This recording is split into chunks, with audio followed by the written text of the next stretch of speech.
Hello, and welcome to the Osteogenesis Imperfecta Foundation's monthly podcast. My name is Tracy Hart, and I am the CEO of the Osteogenesis Imperfecta Foundation. Each month, the OI Foundation brings you information about the diagnosis and treatment of OI presented by an expert in the field of OI and rare bone disease.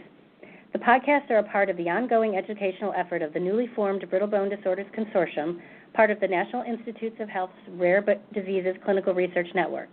The professional education activities of the Brittle Bone Disorders Consortium are led by the OIF. Our podcast today will focus on the linked clinical research centers and their effect on the rare bone disease research community. And we're very excited to have with us today Dr. Sandesh Nagamani. And Dr. Nagamani is with Baylor College of Medicine and is the Director of Clinical Research, Molecular and Human Genetics, and the Director of the Clinic for Metabolic and Genetic Disorders of Bone. So, Dr. Nagamani, thank you so much for being here today and being a part of our podcast. Tracy, thank you very much for having me. It's wonderful to be with you. Great. Well, we're going to get right into the first question because the linked clinical research centers are something that are very near and dear to our heart here at the OI Foundation. And could you give us a little history about the linked clinical research centers and what type of studies have been done so far? Of course. The OI LCRC was a collaborative effort between the centers across North America to improve care of individuals with OI and also advance research pertaining to OI. All the centers included in the LCRC are rather well known for the clinical care of patients with OI, and this LCRC was actually born out of foresight from the OI Foundation. The OIF not only has a finger on the pulse regarding the medical needs of the community, but it's also integral partner in directing the research in the field. So under a joint initiative from the OIF and the Children's Brittle Bone Foundation, the LCRC was set up sometime in the late 2000s. Around about 2009 was the first year of funding, where we initially had 3 sites: Baylor College of Medicine at Houston, Texas, Kennedy Krieger Institute at Baltimore, Maryland, along with Nemours Alfred DuPont Hospital from Wilmington, Delaware, and the Oregon Health and Science University at Portland, Oregon. A year later, 2 additional sites were added: the Shriners Hospital for Children in Chicago and the Shriners Hospital for Children in Montreal, Canada. In addition to these clinical sites, the linked clinical research centers had 2 other sites of excellence. One was the Collagen Diagnostic Laboratory at the University of Washington that did the genetic sequencing of individuals enrolled, and the University of South Florida, which actually is the data managing and the coordinating center for the NIH Rare Disease Clinical Research Network.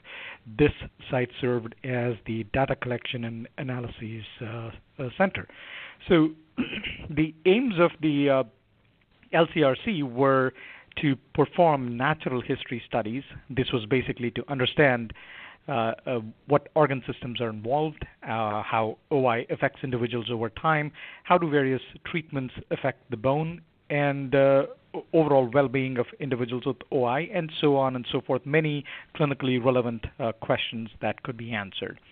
The second aim was to sort of understand the genetic basis of OI and see how changes in various genes affect bone.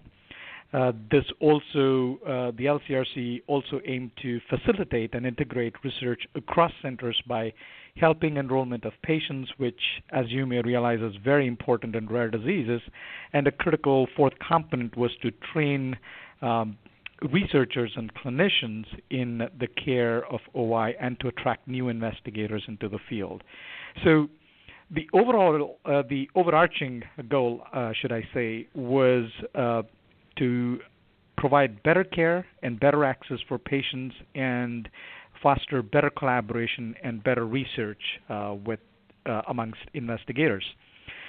So one of the pivotal studies for the linked clinical research center was the longitudinal study of osteogenesis imperfecta. This was a natural history study that enrolled over 540 individuals with OI and the clinical data were collected, genetic sequencing was done. This was done in a uniform basis across all sites, and there were measures to sort of check the quality of the data. All of this has generated a wealth of information that we are now still analyzing to sort of answer clinically relevant questions, as well as foster research for the future. So that, in a nutshell, is the OI-LCRC for you. Great. Thank you. And I have a quick follow-up question. You said that the natural history study was done in a uniform fashion, and that was one of the primary objectives of the LCRC, correct, is that everyone would be asking the same questions in the same way, doing the tests in the same way across all of the sites. Is that correct? That is very correct. When in rare diseases, because you don't have enough patient population at any site, if each site were to do their own stuff, the collection of the data, the way in which the data were collected, the amount of data collected, all would vary. So putting them together would have been a problem. The LCRC facilitated collection of data in a uniform fashion so that we could agglomerate and have a large sample size to look at multiple things that are important from both the clinical care and the research perspective. Great. Thank you.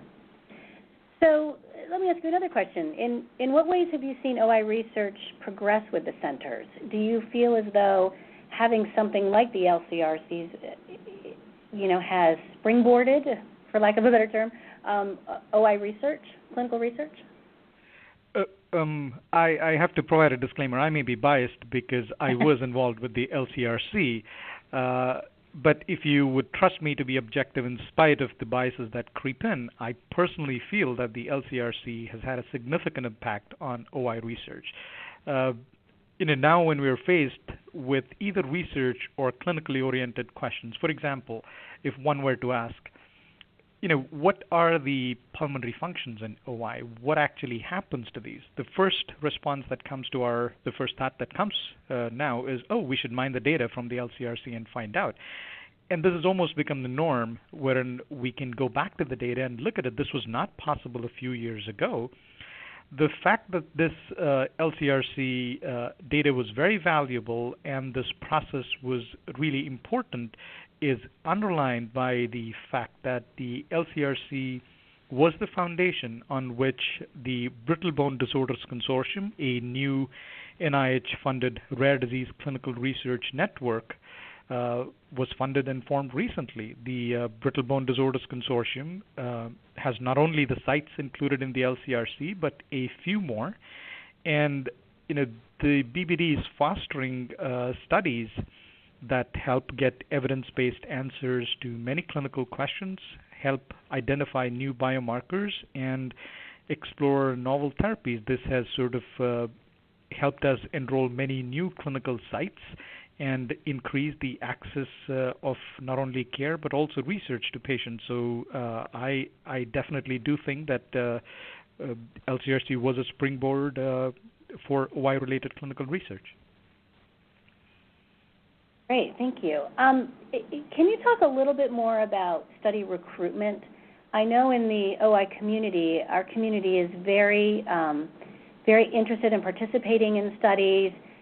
Can you talk just a little bit about what you saw? I hope it's not an unfair question to you, Dr. Nagamani. From our community, were they very involved? Were they very passionate about being part of this the natural history study? In my opinion, we have a very savvy, well-educated community as far as research is concerned, but I think you saw that as well. Absolutely. I think none of the research in any of the rare diseases, like OI, would be possible without active involvement of the patient community. It blows my mind that many of them have to travel, drive hours even to get to a clinical site to come in, but they take time out of their personal lives and do it because it's almost an altruistic sense to them, wherein their participation helps the OI research and the OI community at large. And it's not only the involvement that I think is critical. The voice of the OI community and their input in the direction of research are all quite critical, according to me, as to where we proceed as a field and how we make the care better for individuals with OI.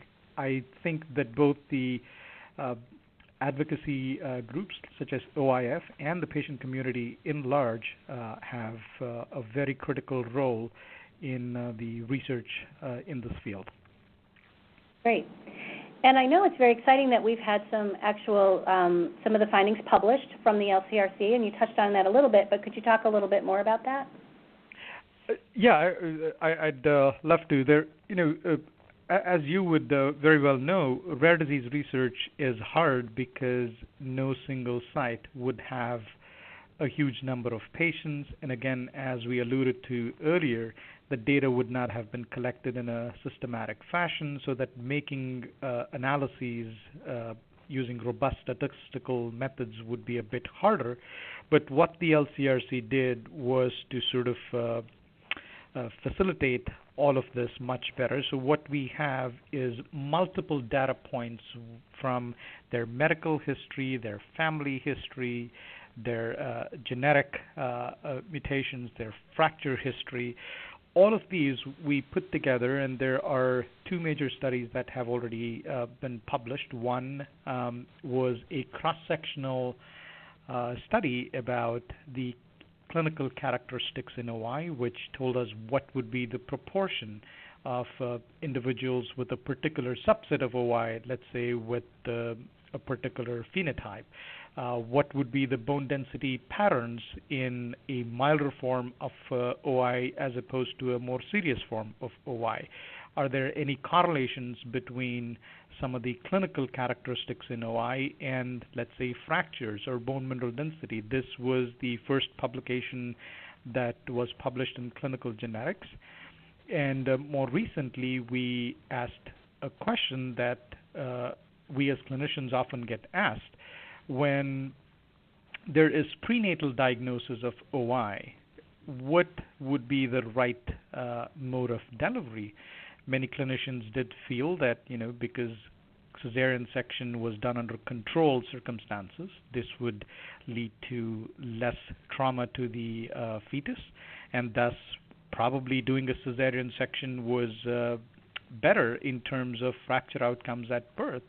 We looked at the OI LCRC database, and given the number of patients we had and given how well the data were collected, we were able to show that it doesn't matter whether it was via vaginal delivery or C-section. The type of OI is what determines the at-birth fracture risk, and there was not a difference between the birth fracture rates, whether the child was delivered via C-section or via vaginal delivery. So while there are multiple layers to such simplistic interpretation that I got, if you look at some of our publication, it really gives you an evidence-based method as to how to approach this, and I think that's one of the achievements of the LCRC, wherein we're now able to answer clinically relevant questions based on evidence and just not personal experiences. Mm-hmm. It's very exciting.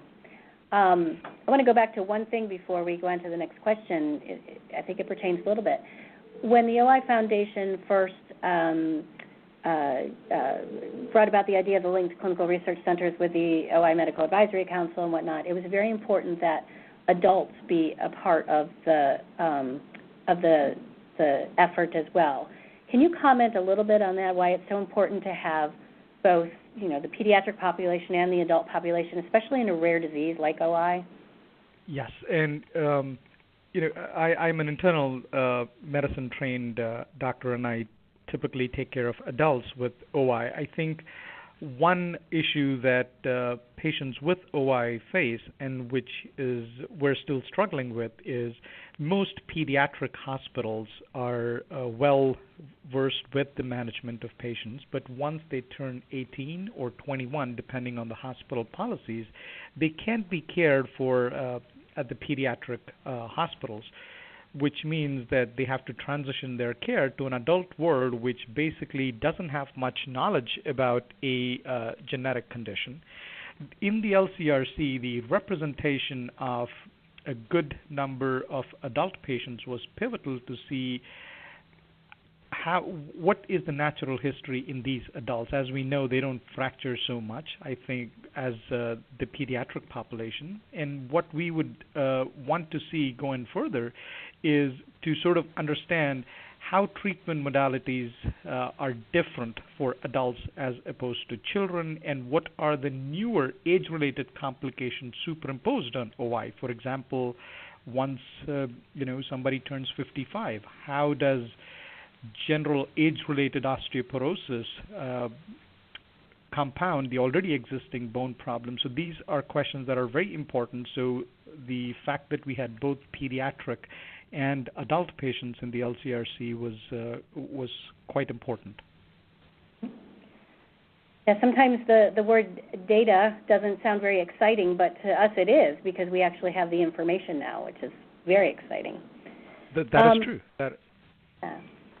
So here's a term, Dr. Nagamani, that we hear a lot, translational research. So you are one of those researchers, clinicians that do both kinds of research, and you see patients as well. So can you talk to us a little bit about how important that is, and do you see challenges there, or what's exciting about the translational research to you? So that's sort of a term that that's a term that's thrown out quite often, and people would differ on what constitutes translational research. As I see it, and many probably would agree, is translational research is where your laboratory research is used in order to make a difference in patient-related outcomes, wherein the science in the laboratory drives and helps clinical care of patients, and vice versa. The observations in patients lead to hypotheses and mechanisms that can be tested in the laboratory. So it's sort of a bidirectional process where both the clinical and research realms inform each other and interact with one another. While in the common disorders, this may not be the norm. In rare disorders, many clinicians who do provide care are also involved in the research of the diseases to a large extent. And as I said, the thing with rare diseases is that the clinical care of patients and the science are quite closely linked, and the research and clinical care are sort of complementary and making translational research quite attractive in this field. The challenges to this is that there are not too many training sites that can train translational researchers. You have to be in one of the good academic centers. You need to have a good mentor who is not only a strong scientist but has a clinical perspective and would be able to bridge the gap between the bench and the bedside. You would need laboratory and clinical research opportunities, and most importantly, collaboration with other leaders in the field where you interact and work with them to complete this, what is called circle of translation, wherein you take something from the bench to the bedside. The challenges that you asked me about this are the conducting rare disease research is a bit difficult given the rarity of conditions. Many patients are not local; they have to be flown in, and it entails a lot of cost, a lot of effort on the part of families. in many rare diseases, the complex natural history is not even known. So if you were to have an intervention, you wouldn't know whether it bettered the condition or it did not do much for the altering the course. And even if one were to intervene, you don't know what endpoints to consider when you're designing a clinical trial. The disease is quite variable. Most genetic diseases are. And so it makes painting everybody with the same broad brush strokes suboptimal. And funding mechanisms, again, are a bit more competitive and harder to come by. So there are many levels to rare disease research being complicated, but I think over the last few years, with the NIH, the private foundations, as well as patient advocacy groups, there's been a big push towards rare disease research to better the understanding of rare diseases. Wonderful. Thank you. We just have a few minutes left, but I wanted to make sure that that people understood that the Link Clinical Research Center effort is has ended as far as the LCRCs, but it is now part of the Brittle Bone Disorders Consortium, so that we are encouraging people in our community, the OI community, to join the contact registry. So our gathering of information from people has only just begun, really. I mean, it hasn't ended. Is that correct?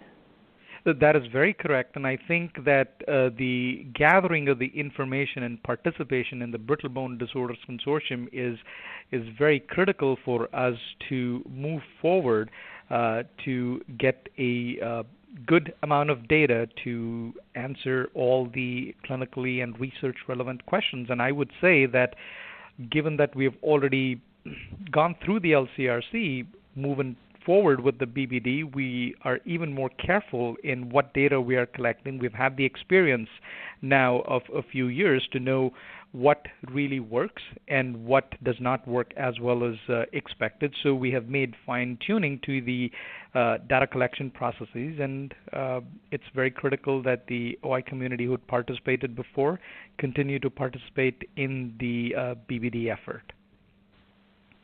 Wonderful. Well, you can count on us all here to be partners moving forward. So in the last minute or so, is there anything you would like to say to sort of sum up what we've talked about in the last 20, 25 minutes?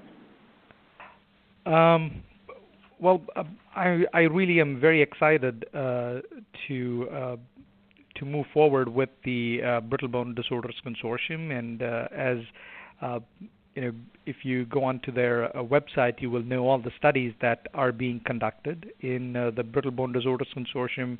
We're also planning one of the first targeted therapies for OI, which is inhibition of TGF-beta using an antibody in collaboration with an industry partner. Again, this sort of exemplifies some of the bench to bedside sort of research, which the Rare Disease Clinical Research Network is promulgating right now. I think it's quite exciting to see how we come up with new biomarkers for diagnoses and new treatments for the disorders. And one thing with the rare disease research is that it typically tends to have some impact on a more understanding of the bone biology in general. For you may know this well, that rare bone diseases almost account for 5% of birth defects, and study of many forms of rare bone diseases has been pivotal for coming up with treatments for the garden variety osteoporosis. For example, bisphosphonates, denosumab, oronacetab. These are medications that were basically driven by an understanding that was secondary to rare genetic disorders. From the OI perspective, I think we'll learn a lot about some of the signaling pathways and matrix signaling, which could have an impact farther than just the OI community. So I'm really excited about the direction of the research. Well, we can't thank you enough for your support, for all the work that you're doing on behalf of people living with OI. We really thank you, and we thank you for doing our podcast today. People can find out more information about all the things that Dr. Nagamani was talking about today on our website, www.oif.org, and the podcast will be housed there as well and through our social media. So, Dr. Nagamani, thank you so much for joining us. Thank you very much for having me. It was wonderful to speak with you. Great. Okay.